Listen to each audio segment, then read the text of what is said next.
Bugungi kunda soliq tizimini yanada takomillashtirish, soliq to'lovchilar uchun qulay va shaffof xizmatlarni ko'rsatishni yo'lga qo'yish, shu bilan birgalikda aholi va tadbirkorlar o'rtasida muloqotlarni kuchaytirish orqali muammolarga yechim topilmoqda. Soliq xizmati organlarida raqamli texnologiyalarning keng joriy etilishi, elektron soliq to'lovlar usullarini ko'paytirilishi va muammolarni tezkorlik bilan o'rganib chiqilishi esa tadbirkorlar, aholi hamda soliq xizmati organlari o'rtasida mustahkam ko'prik bo'lib xizmat ko'rsatmoqda.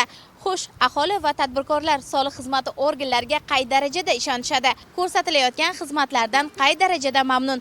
Ayni shu savollar bilan bugun aholi va tadbirkorlar o'rtasida kichik bir so'rovnoma o'tkazamiz. Siz soliq organlariga qay darajada ishonasiz? Yaxshi ishonaman. Xalq bilan albatta yaxshi ishlashadi, ishonaman ularga-da. Ishim tushmagan. Doim hamkorlikda ishlaymiz.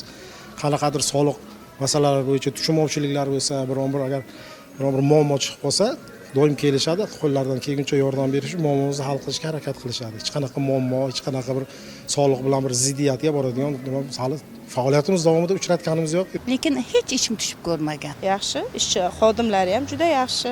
Tanisham bo'lib qolishgan desa bo'ladi, yaxshi ishlashadi. Elektron soliq xizmatlaridan ham foydalanib turasizmi? Albatta, foydalanamiz. Qulay, juda qulay. Uydan turib hamma soliqlarni to'laymiz. Telefondan. Biz masalan ijara shartnomalari boshqalar bilan foydalanib ko'rganmiz, juda tez. Foydalanaman, foydalanaman soliq to'lashga. Soliq ilovalaridan foydalanaman. Yaxshi ishlashi yaxshi. Soliq tizimini yanada takomillashtirish uchun o'zingiz qanaqa takliflaringiz bergan bo'lardingiz? Bilmasam, menda menimcha mana shu o'sha onlayn anuvlar juda ham yaxshi bo'lsa kerak, shuni ko'proq yo'lga qo'ysa ham yani vaqti ham tejaladi. Soliq xizmati organlarini bugungi kunda qanday baholaysiz? Aholiga, tadbirkorlarga xizmat ko'rsatishini.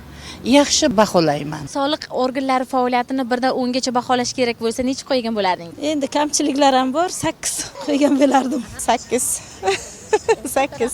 Men 1dan 10 gacha bo'lsa, hozirgi vaqtda yo 9 yo 10 qo'yardim. Holi juda unchalik emas deb o'ylayman. Yaxshi ball berardim. O'rta.